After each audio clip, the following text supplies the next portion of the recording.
이제 우리가 지난 시간에 공부를 했듯이 창세기 1장 1절 태초는 누시퍼와 용을 창조하기 전 세계예요. 전 시대 시대적 이제 그 시간체예요. 창세기 1장 1절.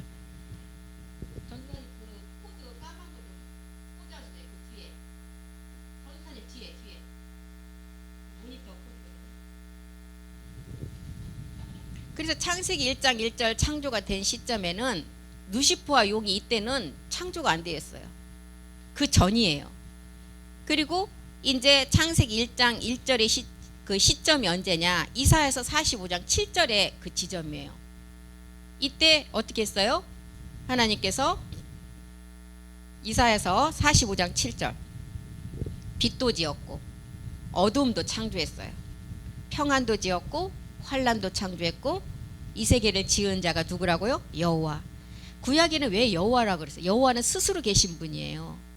근데 이제 멜기세덱이라는 멜기세덱의 뜻은 참하늘의 내용물을 안자가 나와야 멜기세덱 산어를 써요. 그렇기 때문에 여호와도 스스로 계신 분이기 때문에 이 여호와 뜻도 보면 멜기세덱 주예요. 그래서 여호와라고 이제 기록을 했습니다. 그래서 이사야서 45장 7절에 보니까 나는 빛도 지었고 이제 빛도 지었고 어둠도 창조했다. 그리고 평안도 짓고 환란도 창조했다. 나는 여호와라. 이 모든 것들을 행하는 자라 하시니라. 그리고 요한복음 요한 1서 1장 5절도 한번 보겠습니다. 사도 요한은 어느 세계를 기록을 했죠? 창세 전의 세계. 아버지 품에 있었잖아요. 사도 요한이. 그래서 창세 전의 그 세계를 기록할 수가 있는 것입니다. 요한 1서 1장 5절에 보니까 우리가 그에게서 듣고 너에게 전하는 소식은 이것이다. 빛의 세계. 하나님의 그 세계는 어둠이 조금도 없는 세계. 이 세계를 지금 언제 지었다고요? 이 시대 시점이 창세기 1장 1절의 시점이라는 거예요. 그래서 이 세계는 이제 아들 그리스도가 나와서 품속에서 나와서 말씀으로 창조된 세계인데 이 세계에서 지금 빛과 어둠이 창조됐다는 거예요. 그래서 이 빛을 뭐라 그랬어요? 목사님 맨날 얘기하시는 화이트홀. 그리고 어둠은 블랙홀. 블랙홀은 모든 이제 몸체가 있으면 다 빨아 삼켜버려요. 그리고 화이트홀은 이렇게 이제 밀어내는 역할을. 그래서 블랙홀은 이제 모든 걸 이렇게 빨아들이고 화이트홀은 어떤 것이 들어가도 밀쳐내는 하나님의 능력이 있어요. 그래서 창세기 1장 1절 태초는 누시퍼와 용은 창조하기 전 아들 그리스도께서 이제 품속에서 나와서 말씀으로 창조했는데 하나님은 천사들 세계를 먼저 창조하고 이제 그 위에 용의 세계를 이제 창조한 이제 그 구분이 이제 욥기에도 가보면 이런 구분점을 우리에게 다 기록을 해놨습니다. 그래서 먼저 창조된 천사의 세계는 몸이 없는 영물로 창조했다 그랬잖아요. 제가 영물. 그리고 수많은 세월이 흘러서 타락하기 전에 흙을 통해서 용도 창조를 했어요. 그러니까 창세기 1장 1절에 그 창조 시간이 어마어마한 시간이 흐른 후에 이제 누시퍼와 용을 창조를 한 거예요. 하나님께서. 그리고 이제 그래서 이 용과 누시퍼가 창조된 이 흙은 창세기 1장 2절의 흙이 아니라니까요. 완전한 저기 되기 전이에요. 심판 받기 전. 그래서 영물이고 영물이라 그래서 죽지 않는 세계. 이게 이제 첫째 하늘의 45억 년의 첫째 하늘 비밀이라고 그랬잖아요. 그리고 이제 창세기 1장 1절에 이제 태초의 말씀이 있었는데 아버지의 이제 7 우레로 덮어진 창세기 1장 1절에 빛과 어둠 창조에 수억 년이 시간이 지나가서 이제 용과 루시퍼가 창조가 되는데 이 흙은 완전한 흙이었어요. 창세기 1장 1절의 흙은 완전한 흙. 영물로 지어진 누시퍼도 완전한, 그래서 영물이라 그랬어요. 누시퍼가 타락하기 전에 완전한 흙을 취해서 하나님께서 천사를 먼저 창조하시고 그 흙을 통해서 다시 용을 창조하게 됐다는 것입니다. 근데 용도 영물이고 누시퍼도 영물이고 완전함으로 창조했기 때문에 영물이라는 거예요. 그래서 이제 이런 세계가 지나가면서 첫째 하늘에 45억 년의 이제 역사를 이런 과학을 통해서 다 이제 증명을 해줬잖아요. 첫째 하늘의 역사가 45억 년이라 이렇게 이제 다 발표를 했죠. 그래서 누시퍼와 용이 타락한 지점도 금방 타락한 게 아니라는 것입니다. 창세기 1장 1절의 그 시점도 빛과 어둠을 창조하고 수억 년이 지나서 저기 천사장 누시퍼와 용도 창조를 했고 창세기 1장에서 1장 1절에서 1장 2절 창조하기까지 그 시간도 어마어마한 시간이 흘렀다는 거예요. 우리가 이제 1장 1절, 1장 2절 이렇게 하니까 막 금방 어떻게 된 것 같은데 그런 시간체가 있다는 것을 우리가 두고 이 말씀을 들어야 된다는 것입니다. 그래서 누시퍼와 용도 타락한 지점이 금방 타락한 게 아니라는 거예요.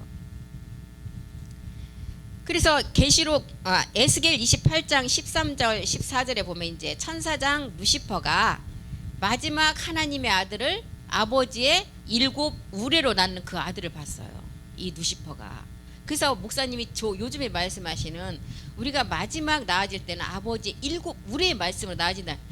그래서 그 7 우레가 뭘까? 그래서 7이라는 세계는 우리가 이제 그 몸이라는 안식의 뜻인데 우레는 막 우레와 같은 박수로 막 한다 그러죠. 그 우레 뜻이 뭐냐면 상상할 수도 없는 막 하나님의 말씀의 능력으로 그냥 어느 날 우리가 나아지는 그런 세계를 말하고 있더라고요. 그러니까 아버지 말씀에 그 7 우레가 동반이 되어서 우리가 우리 안에 그 말씀을 가지고 있으면 그 말씀이 그 7 우레로 나아진다는 뜻이에요. 그러니까 막 너무 감격하고 사람이 상상할 수 없는 일을 했을 때 막 사람들이 기립박수 치면서 우레와 같은 박수 친다 그러잖아요. 우리가 변동될 때도 우리 안에 그 말씀에 변동되는 하나님의 그 참하늘의 말씀을 가지고 있는 우리 안에 그 말씀이 그 우레 아버지 7 우레의 말씀과 동반되어져서 우리가 변동된다는 뜻이더라고요. 보니까.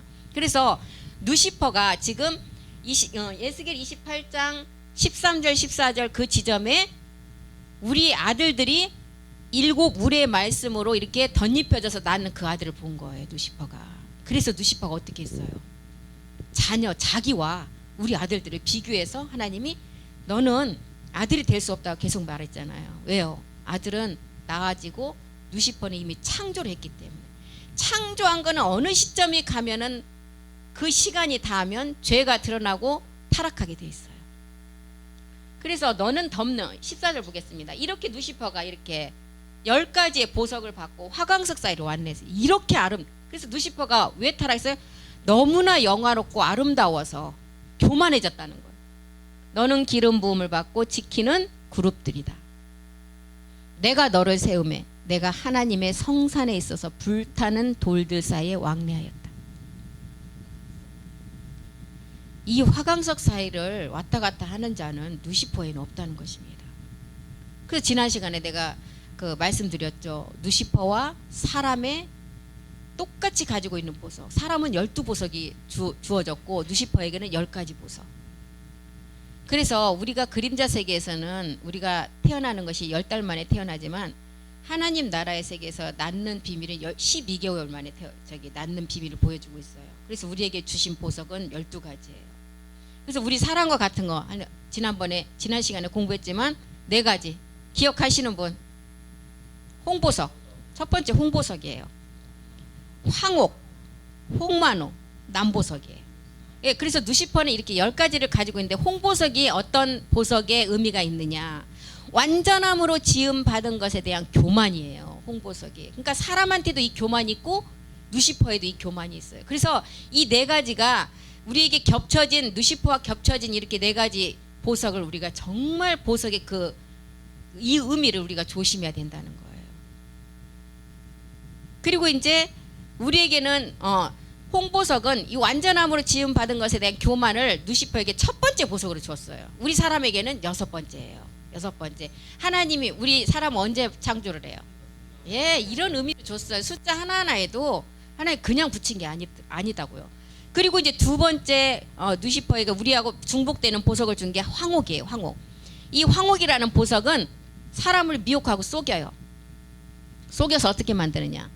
우리가 지금 복음 듣고 있는 십자가 도의 말씀은 구원받지 못하게 하는 거는 그냥 용이 미혹을 하지만 2번째 단계 미혹은 누시퍼가 가장 더 무섭고 우리에게는 정말 질긴 존재잖아요.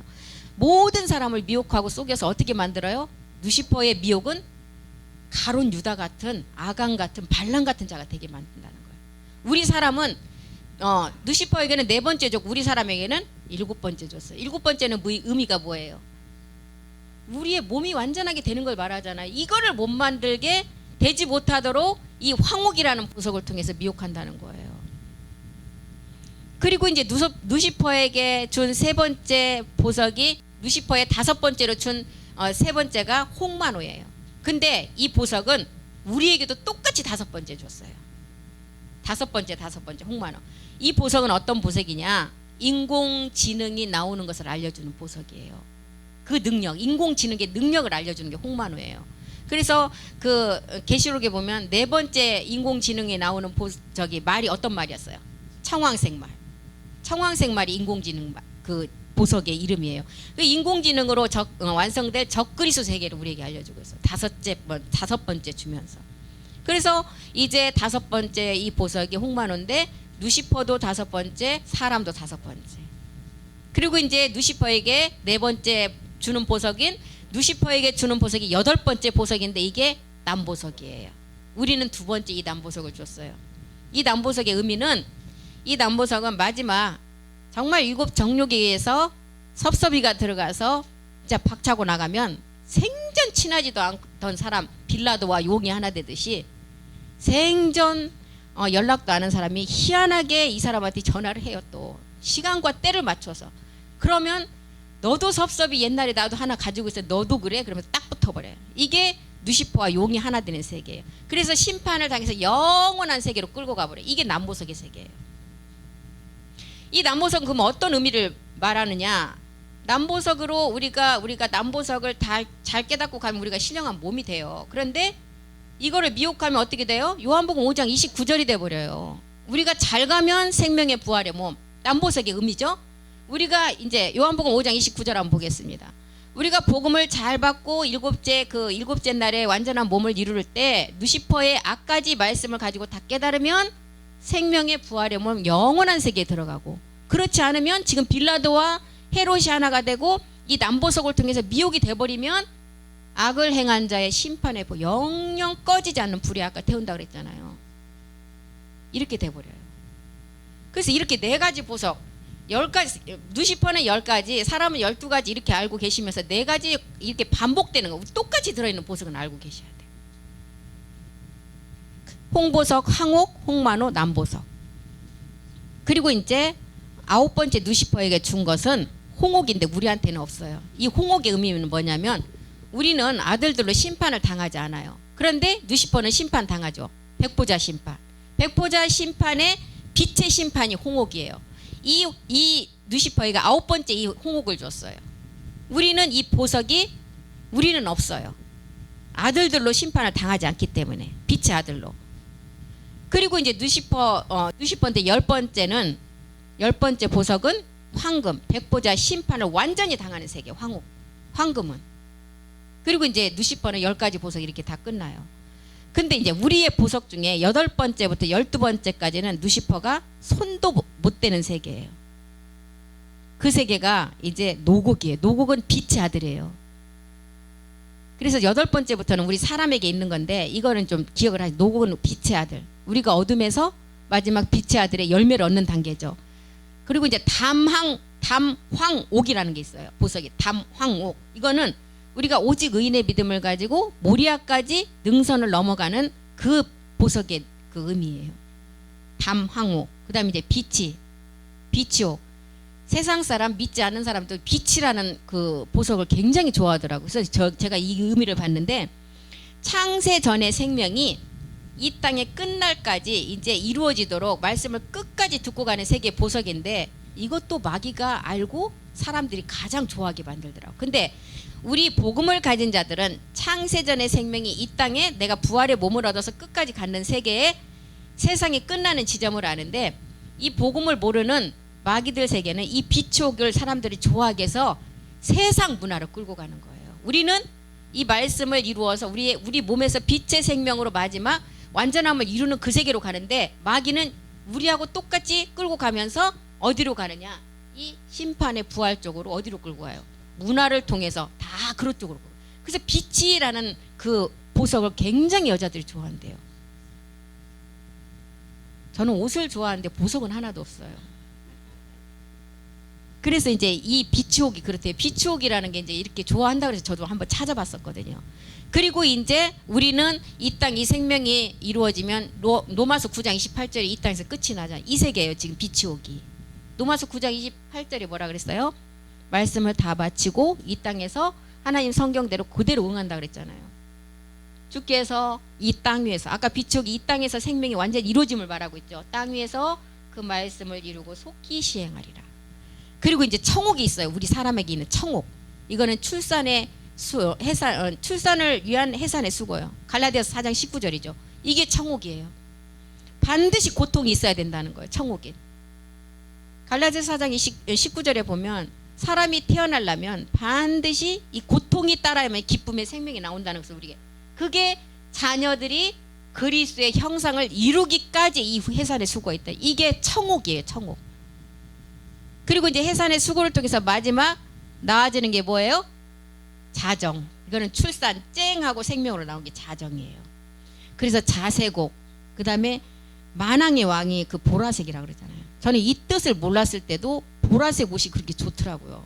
그 이 뜻을 알고 나니까 괜히 또 교만해지는 거 아닌가 자색이라고 그래갖고. 근데 정말 이 보라색이 그런 뜻이래요. 그래서 보라색은 정말 어울리는 사람이 입으면 어울리는데 그렇지 않으면 가장 촌스러운 색깔이래요. 보라색이. 그래서 이게 이제 마지막 이제 청옥이라는 해산의 수고를 통해서 나아지는 게 이 자정이라는 보석입니다. 그래서 이렇게 8번째에서부터 12번째까지는 마귀 누시퍼가 우리를 손도 못 대는 세계래요. 이렇게 이제 보석을 우리에게 줬어요. 그래서 에스겔 28장 14절에 이렇게 누시퍼한테 너는 기름 부음을 이제 받아서 덮는 그룹이라고 그랬어요. 그룹. 이게 누시퍼라는 것입니다. 기름 부음, 계명성까지 칭호를 줬다고 그랬잖아요. 이 누시퍼에게. 그래서 이 천사장 누시퍼는 하나님의 그 화광석 사이로 왕래했어요. 그리고 너무나 아름답고 영화로워서 교만해서 타락을 해갖고 하나님 앞에 심판받은 누시퍼라고 기록을 했어요. 이렇게 이 창세기 1장 1절의 세계가 이제 하나님이 빛과 어둠을 창조하시고 이렇게 누시퍼를 창조하고 그 다음에 용을 창조했다는 것입니다. 완전한 흙을 가지고 이 누시퍼도 창조된 영물이고 용도 완전한 흙을 가지고 창조된 영물이라는 거, 죽지 않는다는 거예요. 그래서 지금 용은 어디에 있어요? 공중 권세에 잡은 거기에. 지금 이제 일곱째 마지막 이제 그 싸움이 있을 때 여기 있는 모든 귀신 마귀 잔챙이들이 다 올라가서 용과 싸운다 그랬잖아요. 그때가 복음의 때예요. 그래서 이 땅에 지금 나를 막 이 말씀을 지금 이렇게는 믿고 있는데 문만 나가면 미혹하는 일곱 정욕 있잖아요. 그때는 그런 잔챙이 귀신까지 다 불러올려서 용과 싸워야 되기 때문에 다 올라가기 때문에 방해할 자가 아무도 없다는 거 있다. 그때가 추수 때인데 이때 정말 돌아올 자들이 누가 들어오느냐? 교회 다니는 사람이 아니라 이방신들. 그때 가장 많이 돌아온대요. 그러니까 교회가 얼마만큼 타락했다는 것을 알려주는 거예요. 차라리 정말 교회에서 세뇌를 시키지 않고 성경에 있는 것만 가르치면 그렇게 타락이 안 되는데 너무 잘못되게 가르쳐 놓으니까 그때 진짜를 전해도 믿지 않는다는 거 마음에서. 그런데 교회가 아닌 정말 불교를 믿는 데거나 무신론자들이나 이 사람들은 땅에 방해하는 자가 있기 때문에 이 사람아 예수가 이 땅의 예수가 그리스도가 되셨대 그러면 다 믿게 된다는 거예요. 아 그래? 우리가 1 더하기 1은 누구나 할 것 없이 일하는 거 알잖아. 이렇게 다 믿어진다는 거예요. 그때 가장 많이 돌아오는 수가 이 교회에 나가지 않는 이방신들이 가장 많이 들어오고 무신론자, 마음에 선한 양심을 가진 자, 자기가 막 신을 세워놓고 우상으로 섬기지 않은 자가 가장 많이 돌아온다 그랬어요. 그때가 복음의 때라는 거죠. 그래서 지금 교회 다니는 분들은 지금 돌아와야 돼요. 지금이 이 복음을 듣고 돌아올 때고 정말 추수 때는 그 전했을 때 백성으로 돌아올 자들은 이방의 그런 이방신들을 믿는 자 아니면 무신론자가 가장 많이 돌아온대요. 그때. 그래서 이제 이렇게 창세기 1장 1절에 천지 창조가 된 세계를 우리에게 가르쳐 줍니다.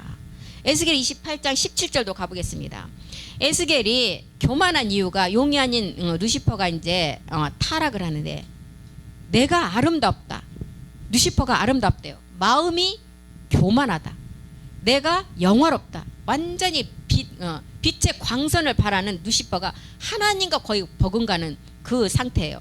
내 지혜를 더럽혔다. 내가 너를 땅에 던져 열왕 앞에 두어 그들의 구경거리. 이제 마지막 끝날에 너를 땅에 던져 열왕 앞에 둔다. 이게 열왕들은 누구예요? 제사장 온영 자녀들이에요. 우리들 앞에 던져서 이제 이 루시퍼가 마지막 이 온영된 아들들에게 백보자 심판을 당하는 것을 말하고 있어요. 그래서 루시퍼 전에 있는 암흑물질이 이제 나와서 이제 45억 년이 지나가니까 다 삼켜버리는 거예요. 몸이 있는 자는 다 삼켜요. 그래서 이 암흑물질이 뭘 삼켰어요? 첫사람 용을 삼켰죠. 몸이 있으니까 용을 삼켰어요. 그리고 용은 또 누구를 삼켰어요? 첫사람 아담. 첫사람 아담을 삼키고 이 아담을 통해서 모든 인류가 다 삼킴 당해버린 거예요. 그래서 누시퍼를 심판할 때 우리가 백보자 심판할 때 이 암흑 물질까지 심판이 된다 그랬어요. 이 암흑 물질을 놔두면 우리가 몸이 있기 때문에 다 마지막 다 삼킨다는 거예요. 그래서 누시퍼 백보자 심판 때는 이 암흑 물질까지 다 심판이 된다고 그랬어요. 그래서 백보자 심판 때 이 근원의 암흑 물질까지 우리가 다 심판을 해야 된다. 심판하는 이유는요. 신령한 우리가 몸을 얻고도 아버지 몸을 위탁받은 누시퍼가 그 몸을 가지고 타락했기 때문에 그 근원의 죄를 심판하지 않으면 우리 또한 삼켜버리기 때문에 그래서 다 심판을 한다는 거야. 28장 18절 보겠습니다. 내가 죄악이 많고 무역이 불의하다. 무역이 불의하다는 것은 죄악이 많고 무역이 불의하다는 것은 몸이 없는 몸은 없지 몸이 그 나아져야 돼 성소로서 나아져야 될 그 몸을 줬는데 누시퍼는 창조물이기 때문에 멜기세덱 몸으로 나아질 수가 없어요. 그런데 자기가 나아지고자 아들 세계와 비교를 했잖아요. 그래서 무역이 불의함으로 내 모든 성소를 더럽혔다. 그래서 불법은 우리의 육체가 있는 죄를 불법이라 그랬어요. 불의는 뭐예요? 마지막 성전 지어질 자리를 죄를 범했다는 게 불의예요. 그래서 누시퍼가 이 불의라는 단어를 썼잖아요. 무역이 불의함으로 내 모든 성소를 더럽혔다. 성소는 하나님의 몸이에요. 그래서 누시퍼가 그림자 몸을 받았다니까요. 그래서 신이라고 한 거예요. 그래서 우리는 그리스도의 영을 가진 자가 몸으로 나아지지 누시퍼는 이미 창조가 되어 있기 때문에 나아질 수가 없어요. 그래서 이렇게 용과 누시퍼의 세계를 지금 우리에게 보여주고 있는 것입니다. 내가 내 가운데서 불을 내어 너를 사르게 하고 너를 목도하는 모든 자 앞에서 너로 땅 위에 죄가 되게 하리라. 이제 땅 위에 죄가 되리라. 베드로후서 3장 7절에 심판이 이루어져요. 마지막 끝날에. 어떻게 한다고요? 하늘과 땅은 보존해놨어요. 왜요? 심판 때까지. 뭐하기 위해서? 경건하지 아니한 사람들의 심판과 멸망의 때까지만 보존해놨다는 거예요. 그래서 모든 죄의 근원은 암흑 물질이었어요. 아까 창세기 1장 1절에 천지를 창조하고 빛도 짓고 어둠도 지었다 그래요. 이 암흑 물질이 몸이 있으면 다 빨아들여요. 완전히 다 빨아들여 버려요. 죄와 어둠은 하나예요. 죄와 어둠은. 그래서 이제 용을 삼켰고 이제 용을 삼키고 첫사람 아담을 삼키고 온 인류의 사람들이 다 여기에 죄 씨가 들어가고 죄가 되어버리죠. 죄가 그대로 있으면 죄 자체로 있으면 죄가 안 되지만 몸과 결합이 되면 죄로 드러나요. 몸이 없으면 죄가 안 나타나요. 노아 때도 죄와 하나가 되니까 노아를 통해서 하나님이 모든 사람이 육체가 되므로 심판한다 그랬잖아요. 그래서 노아에게 방주를 지으라고 했을 때 세상 사람들이 그 물을 본 적이 없으니까 방주 짓는 자가 노아한테 다 미쳤다 그랬죠. 그런데 노아는 하나님의 말씀에 노아는 의인 마지막에 이제 이 세계에 그거를 이제 하나님께서 뭐 말씀으로 주셨든지 뭐 알고 있었기 때문에 방주를 짓기 시작해서 다 방주 안으로 들어올 때 들어온 자가 없었잖아요. 짐승의 암수와 노아의 8명 외에는 없었잖아. 그래서 몸이 있으면 이 암흑 물질은 다 삼켜버린다는 겁니다. 그래서 미움도 몸이 있으면 몸이 없으면 이 미움이 나타나요. 미워하는 생각이 몸이 있으니까 그 죄하고 결합하니까 행동으로 착 나타나는 거예요. 미워하게 되는 거. 질투라는 것도 사람을 막 시기 질투하는 것도 몸이 없으면 죄로 안 나타나요. 몸이 있으니까 나타나요. 그래서 우리는 아버지의 일곱 우리 안에 있던 이제 우리가 이제 첫사람 아담처럼 생혼이 돼야 되고 이제 우리의 육이 이제 육신이 돼야 돼요. 그래서 육체라는 것은 선악과 사건으로 죄가 들어온 몸이 육체고 육신은 죄하고는 상관없어요. 혼을 담는 그릇이었어요. 그래서 육신은 이제 일곱 정욕을 통해서 우리 안에 들어왔던 것을 우리가 은혜의 법으로 처리만 하면 돼요. 그때마다. 그래서 이렇게 이제 우리가 아버지의 일곱 우레로 이제 나오는 아들들의 그 성소를 누가 더럽혔다고요? 아까 누시퍼가. 그래서 불의가 드러나서 하나님 앞에 심판을 당했다는 것이에요. 그래서 성소를 더럽힌 죄예요. 이사야서 14장 12절도 이제 이 내용이죠. 이사야 14장 12절 보겠습니다. 너 아침의 아들 계명성이여. 계명성은 누구에게 줬다 그랬어요? 누시퍼하고 그리스도 두 분에게만 준 칭호예요. 어찌 그리 하늘에서 떨어졌으며 너 열국을 덮은 자 어찌 그리 땅에 찍혔는고. 아침의 아들 계명성, 이 계명성 누시퍼를 말하고 있어요. 그런데 이 아침의 아들 계명성이 여기서 말하는 누시퍼가 있고 또 계명성 아들이 누가 있어요. 이제 우리가 되는데 계시록 22장 16절 가보겠습니다. 재밌지 않아요? 얘는 가짜 계명성이야. 우리는 진짜예요. 22장 16절. 세상에 어렵고 힘들고 그런 일이 있을지라도 이 말씀에 보면 우리 아들이에요. 이 희망을 가지고 22장 16절이요. 계시록 22장 16절. 나 예수는 교회들을 위하여 내 사자를 보내 이것들을 너에게 증언하게 하노라. 나는 다윗의 뿌리요 자손이 곧 강명한 새벽벌이라. 예, 다윗의 자손을 통해 다윗은 만왕의 왕의 그림자예요. 다윗의 자손으로 오는 마지막 세대가 누구냐는 거예요. 우리 제사장들이잖아요. 우리가 이 계명성의 이제 마지막 아들들이라는 거예요. 누시퍼에게도 계명성이라고 했지만 이 계명성의 세계는 신의 세계를 말하고 있어요. 신의 세계. 그래서 이제 누시퍼가 그 신의 세계 계명성이라는 칭호까지 받기 때문에 그 밑에 일곱 정령을 두고 자기가 수장 노릇을 하는 거예요.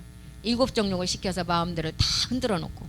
그래서 천사장의 세계는 세 천사장 있잖아요. 가브리엘, 미가엘, 루시퍼. 가브리엘은 좋은 소식을 전하는 천사장. 미가엘은 이제 두 번 군대 장관으로 우리 주님이 첫 번째 오실 때 한번 우리 강림 때 한번 오실 때 우리를 도우러 온다 그랬잖아요. 그 미가엘. 루시퍼는 지금 타락한 루시퍼 최천사장. 다른 이제 그래서 이렇게 천사장들은 이제 마지막 우리가 그리고 한 천사장은 이제 우리가 마지막 아들이 되면 우리를 섬기는 이제 부리는 영이라 그랬어요. 그래서 이렇게 계명성이라는 칭호를 붙인 것은 완전한 신의 세계를 우리에게 알려주고 있습니다. 누시퍼가 이렇게 10가지 보석으로 다 치장을 해줬고 줬는데 이렇게 성소를 더럽힘으로 하늘에서 떨어져 심판을 받았다는 것을 우리에게 보여주고 있습니다. 그래서 이 마지막 아담과 우리가 이제 첫사람 아담은 생혼에서 육신 상태에서 선악과를 따먹는 40만 년이 지나고 나니까 이제 생혼이 아닌 혼이 돼버렸고 이제 육신이 아닌 육체가 돼버렸어요. 우리가 거기서부터 출발이라는 거예요. 그래서 첫 번째 선악과 따먹고 낳은 아들이 가인 세계라는 것입니다. 그래서 이제 가인이 왜 악한 자인지를 이제 성경을 통해서 이제 예물의 증거로 다 증거해놨는데 다음 시간에 이제 가인과 아벨부터 이제 말씀을 시작하겠습니다. 이런 세계가 계속 이제 육체라는 우리의 사람이 이런 바탕 아래 이제 우리가 이런 세계에서 출발이 되어진 것을 알고 이제 말씀을 들어가야만이 말씀이 내 안에 그 생명으로 새겨지고 말씀의 폭이 점점점 넓어져요. 그래서 저도 이거 전하는 저도 굉장히 어려워요. 이거는 십자가 도 말씀이 일곱 우레 말씀보다 더 어려워. 일곱 우레 같은 말씀은 기초에다 그냥 옷을 계속 덧입어서 갈아입는 상태거든요. 근데 이거는 기초를 지금 반석에다가 콘크리트 치고 막 이런 게 어렵잖아요. 집 짓는 것도 그 단계가 제일 어렵잖아요. 그래서 제가 부족한 부분은 신학원을 통해서 목사님한테 자세하게 설명을 들으시기 바랍니다. 기도하겠습니다. 살아계신 하나님 고맙고 감사드립니다. 우리가 좀 더 알고자 이렇게 열정을 가지고 우리 목사님들, 권사님들, 우리 또한 집사님들 이렇게 모였습니다. 하나님, 알고자 함은 정말 하나님 앞에 우리가 겸손한 자세를 가지고 알고자 함이니 우리에게 거룩한 성령께서 사역해 주셔서 아버지 말씀을 들을 때 누구보다도 더 잘 깨닫게 해주시고 정말 장래일이 무엇인지 그 참하늘의 비밀의 말씀이 그 말씀 듣는 순간에 우리 안에 생명이 되게 도와주시옵소서. 남은 태바 예배 1시간을 통해서 더 많은 말씀 채우기를 원합니다. 우리를 말씀으로 생명으로 이끌어가 주시옵고 주님께서 늘 더 큰 은혜를 부어주시옵소서. 주께서 하실 줄 믿고 감사드리며 모든 기도 주 예수 그리스도의 이름으로 기도드립니다. 아멘. 수고하셨습니다.